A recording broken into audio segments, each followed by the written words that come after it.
Salut les amis et bienvenue sur cette vidéo à laquelle nous allons voir quelques astuces de base sur le système Windows 10. Donc, je demande à toute personne qui c'est pour la première fois qui ont tombé sur cette chaîne, abonnez-vous à la chaîne, likez la vidéo et laissez un commentaire. En fait, cela va permettre à YouTube de référencer ma chaîne. La première chose, nous allons voir comment est-ce qu'on peut lancer rapidement un programme qui est épinglé sur la barre des tâches. Donc ici, quand on remarque sur notre espace de travail, nous avons Excel et épinglé sur la barre des tâches, nous avons Word, Edge, gestionnaire de dossier,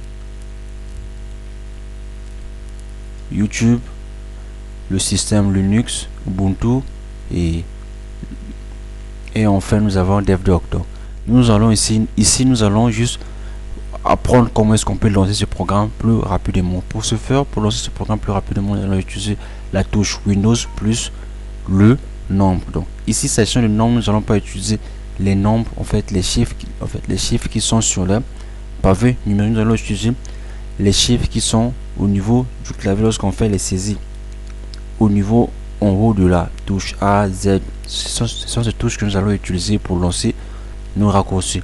Donc pour Excel ici, vu que Excel est en première position, si je fais le raccourci Windows 1, c'est Excel qui va se lancer. Windows 2, c'est Word. Windows 3, c'est Edge et ainsi de suite. Donc nous allons commencer. Par Windows 1. On remarque que Excel vient d'être lancé. Ça, en fait, cela va prendre un peu du temps. Vous allez le constater par vous-même. Donc, vous voyez que Excel vient d'être lancé. Donc, nous allons continuer notre formation. Donc, nous allons maintenant lancer le logiciel Word. Donc, Windows plus la touche D. Vous allez constater que Word vient d'être lancé. Et nous allons lancer Microsoft Edge. Windows plus la touche 3. Qu'est-ce qu'on remarque que donc en fait ça va s'ouvrir rapidement. Donc en fait cela va vous permettre juste de travailler plus rapidement lorsque vous avez un logiciel à laquelle vous utilisez le plus souvent. Donc si dans votre cas ce ne sont pas ces logiciels que vous utilisez le plus souvent, vous pouvez juste les épingler ici et accéder à ce logiciel plus rapidement. Merci. Maintenant, en dehors de cela, nous allons voir comment est-ce qu'on peut lancer la plage, comment est-ce qu'on peut lancer la recherche par plage. Donc, nous allons jouer. En fait, je vais me rendre ici au niveau de chaîne YouTube.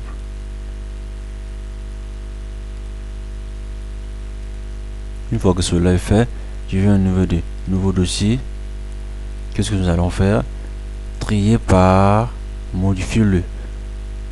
En fait, au niveau de modifier le, je vais cliquer sur la petite flèche qui dirige vers le bas. Une fois que je clique sur là, vous allez voir qu'un calendrier va apparaître. Donc, j'ai la possibilité en fait de faire une recherche en partant du mois, à partir du 1er avril. Donc, non, je vais retourner en arrière, partant du 1er mars jusqu'au 31.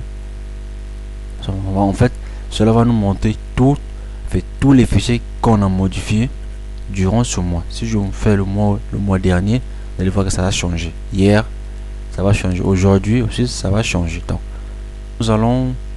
maintenant, nous allons apprendre comment est-ce qu'on peut modifier, comment est-ce qu'on peut renommer plusieurs fichiers d'un seul coup. Donc, si on vient ici au niveau le dossier images, donc là, il y a comme des images 1, 2, 3, 4. On aimerait juste modifier ces images. En fait, je vais cliquer sur la première image. Une fois que je clique là, j'appuie sur la touche F2. Je vais créer image IMG 01. En appuyant sur la touche tabulation, ça va me basculer au niveau de la deuxième touche, de la deuxième image. Tab IM 02 tab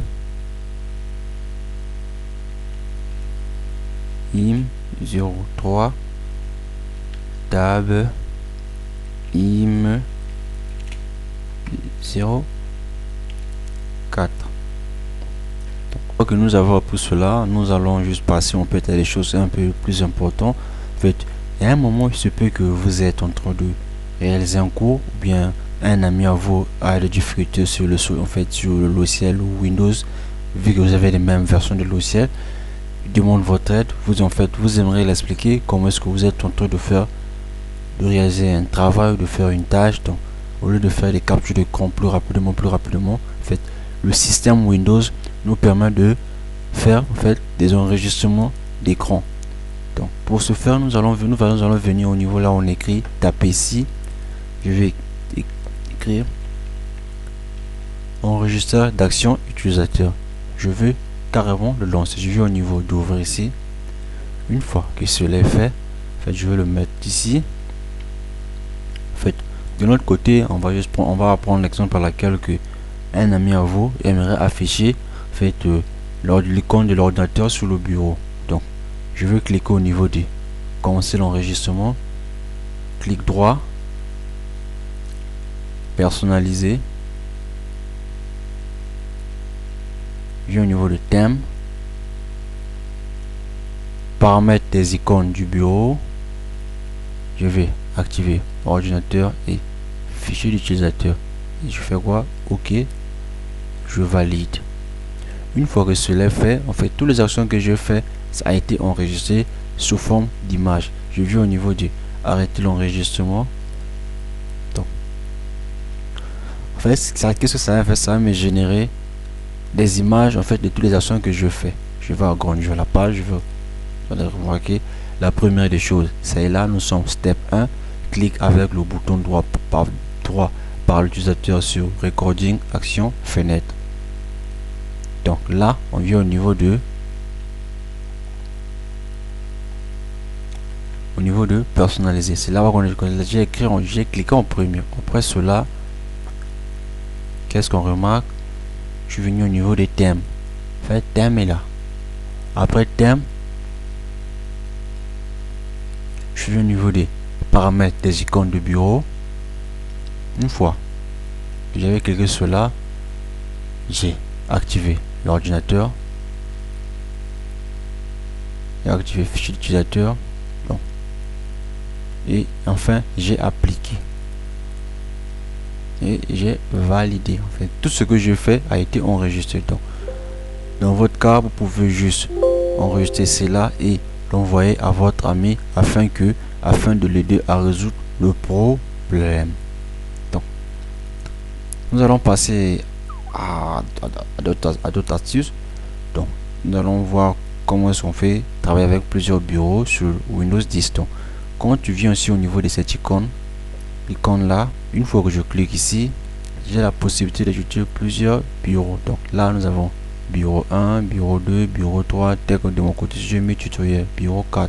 Je peux cliquer ici et configurer à ma guise, tout comme je peux venir au niveau du bureau ici et toujours configurer à ma guise. Donc en fait cela vous remarquez, il n'y a pas de changement. Pourquoi? Parce qu'il n'y a pas d'image qui est affichée. Donc premièrement je vais venir ici.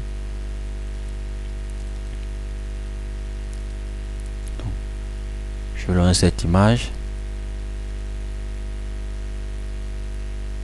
Donc une fois que cela est fait, je viens au niveau de icône 1, on écrit tutoriel. Vous allez voir que ça n'apparaît pas. Donc je vais revenir là où j'étais et vous voyez cela nous permet de travailler avec plusieurs bureaux. Donc, après cela, nous allons voir comment est-ce qu'on peut accélérer le démarrage de notre système d'exploitation. On va venir ici au niveau de la barre des tâches. Je vais faire clic droit, gestionnaire des tâches. Une fois que le gestionnaire des tâches est lancé, je vais agrandir la fenêtre. J'augmente la de la fenêtre. Je viens au niveau des performances. Non, je viens au niveau des processus.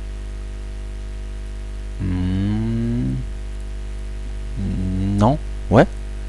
Performance. Là, ça va m'afficher juste les performances de l'ordinateur. Et nous, vu qu'on veut accélérer le démarrage du lancement du programme Windows, donc je viens au niveau du démarrage ici. Tous les programmes qui se lancent lorsque le système est activé, je vais le désactiver. Sachant de mon cas ici, j'ai déjà tout désactivé, mais si dans votre cas vous le faites, vous allez remarquer que c'est activé. Pour le désactiver, clic droit, désactiver. Donc chez moi,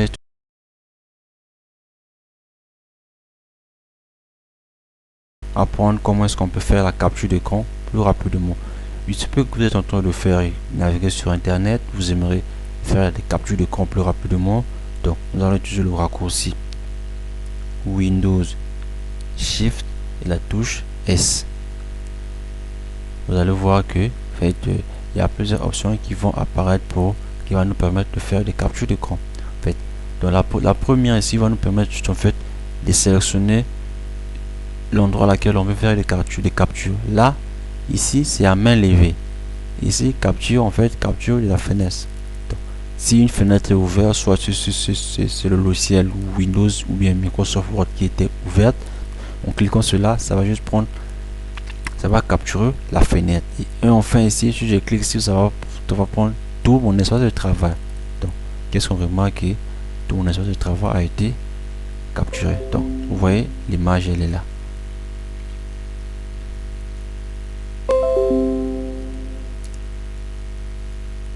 En fait, vous voyez, en fait, merci de suivre cette vidéo et j'espère que cette vidéo vous a aidé à comprendre certaines choses sur le système d'exploitation Windows. En fait, je demande à toute personne qui c'est pour la première fois de tomber sur cette chaîne, abonnez-vous à la chaîne, likez la vidéo et laissez un commentaire car cela permet à YouTube de mieux référencer mes vidéos et ma chaîne. Merci, à la prochaine.